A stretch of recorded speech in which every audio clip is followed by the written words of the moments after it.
Hello, everyone, and welcome to the special election recap episode of DeWired. I'm your host, Denita Dimitrova. And I am Ivaylo Kotsev. After the 8th parliamentary election in 5 years, Bulgaria may have finally found its answer. Stay tuned because DeWired starts right now.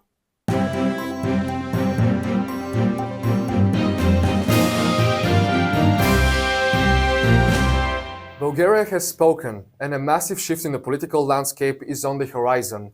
After the election results were officially announced, the question on everyone's mind is, what comes next? Our reporter Vasil Paskov takes a closer look at the political arithmetic after the election day.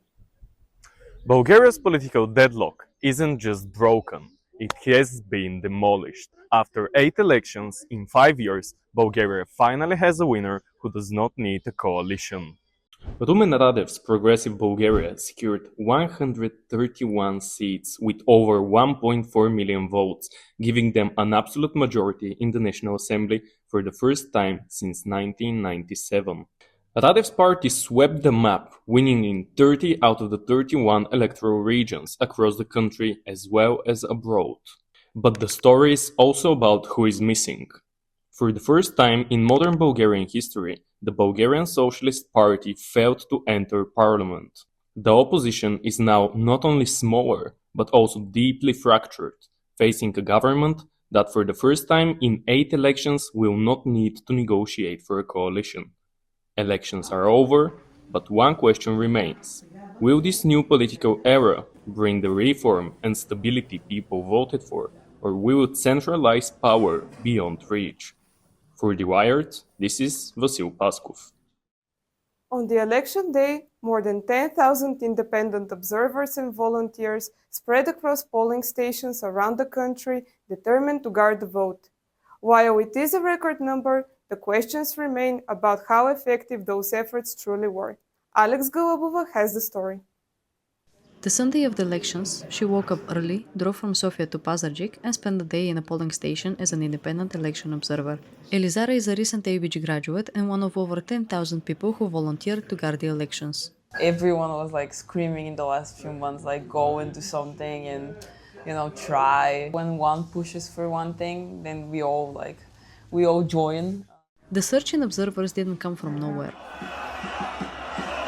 After the civic uprising from last year and numerous corrupt elections, civil organizations decided to act to help ensure fair elections. Elizara says her section was unproblematic, despite being marked as a high risk. But not everybody saw that as a good thing. They were pretty much complaining other years they're giving us $50 or something like that. This year, nothing. They voted out of their own choice and not because of money, because no one gave them money. But Zara was part of something bigger. Nationally, the anti-election crime operation was major. The Interior Minister reported a dramatic increase in complaints. Nearly 3,000 reports of violations were filed, which is an almost 300% increase compared to the last elections in 2024. The police opened 614 investigations and detained 425 people. For comparison, in 2024, there were 72 people detained. Authorities also reported seizing more than €1 million in cash linked to vote buying. The people who were voting, they were voting for whatever they wanted and they believed. No one looked organized, no one looked pressured. So, was the vote protected and were the elections fair? I do think these elections were the most fair and square we had for years. It was the people's choice this time. International election observers agree, saying the voting process was fair and well organized. But monitors after the vote tell a mixed story. From all 3,000 complaints, the prosecution charged only 34 people. The rest were dropped for lack of evidence. They may catch every bad guy in the country, and if there is no one to prosecute them, nothing is really gonna happen, nothing is really gonna change. For AUBG DeWired, Alex Golubova reporting. On the election day, our reporters took a closer look at how the voting process went not only here in Blagoevgrad, but also in the sections abroad. Beyond the increase in the young vote turnout compared to the last elections, we heard from some young voices with their hopes for the future. Our reporter Maria Hristova has more. For many students, election day isn't just about politics. It is about whether they still have a future in Bulgaria. What will make me stay is definitely see some improvements, not only in the capital, but also outside of the capital. I would say that I would go abroad because there are better opportunities like welfare, financial stability, and and better judicial system. But I would say that I would stay in Bulgaria because someone should take part in the country and invest in it. After the Gen Z revolution last year, it turns out that only 13% of the Gen Z has actually voted, according to exit polls. Among them, Nia, a first-year student at the UBG who votes for the first time ever. It was exciting. We're the future of our country. The voting turnout overall was the highest since 2021. More than half of Bulgarians decided to cast their ballots. I noticed even in my hometown, a lot of people have come out to vote. People who traditionally haven't voted that much have also come out to vote, saying they're going to vote. But still, the other half of the electorate was again passive. Why? There's no point, basically. All the parties are corrupt. 3 of them are bought out by the Russians. There's no point.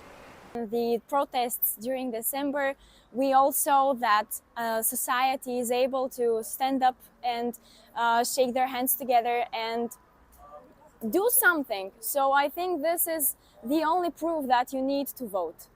As long as the population is not active and is not engaged and not informed, and that information becomes activity, nobody is going to save you and nobody is going to change anything. And about the results, the majority of young voters have supported Progressive Bulgaria, followed by We Continue the Change. For DeWired, this is Maria Christova reporting. And now, going across the seas, our reporter Petya Vertenarova is in the United States and was following how the voting has undergone for everyone outside of the Bulgarian borders. Hi, Petya. I'm from Vermont, USA. Voting abroad looked different this time. Fewer polling stations were opened outside of the EU, and that hit some countries hard. Turkey saw the biggest cut with 142 sections closed. In the UK, long lines meant some people waited for hours and others were turned away without voting. Here in the USA, the process was smooth, despite fewer stations overall. Even with the challenges, turnout abroad went up. Nearly 45,000 more Bulgarians voted compared to the last election. Here is how the Bulgarian parliament would look like if it were only elected by voters abroad. Rumen Radev wins abroad as well, followed by PPTB, DPS, and then the nationalist parties Возраждане and PDC. Gerb barely crosses the threshold with just over 4% of the votes abroad. Of course, the results vary by country. PPTB leads here in the United States, DPS dominates in Turkey, and Progressive Bulgaria comes out on top in the United Kingdom. Ivo, back to you. Thank you, Petya. DeWired's US correspondent giving us a closer look at Bulgaria's election day internationally. With the historical transformations that this election brings, we wondered, how would this affect our political life going forward? Earlier this week, I talked to AUBG political science professor Branimir Stanimirov. Here is his analysis of the situation. There are a number of factors that contributed to Radev's electoral victory. So, first of all, he positioned himself in a way very in the center, in the political center. The other reason was that he was really a mystery for most of the voters. Many young people were dissatisfied also with the kind of more liberal position to Radev and did not support these parties. And Radev seemed to be a good alternative for also young voters. Even though Radev has been the president for 9 years, he was perceived as someone who did not participate in politics.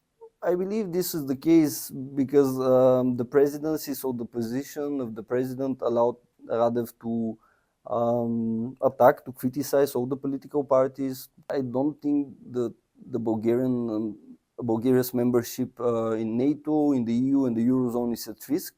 I don't think Radev would undertake such a dramatic radical shifts, changing the geopolitical stance and positioning of the country. We expect in the first couple of months of his rule significant reforms, significant shifts in the institutional setting of the country. We are recording on the day when Chief Prosecutor Borislav Sarafov has resigned. What do we expect next to happen? The fact that this resignation happened so suddenly and so quickly after the huge electoral victory of Radev is very, very telling for me. I believe that this means that there might be some type of deal within this what is called in the literature illiberal network configurations in the public space of the country. You can watch the whole interview with Professor Stanimirov here on our YouTube channel. And with that, we wrap up Season 2. This was the last episode of DeWired for this academic year. We will be back next semester with more local and international news stories. We are grateful for your support of student journalism. Thank you for spending your time with us. We wish you a wonderful, restful summer. See you soon.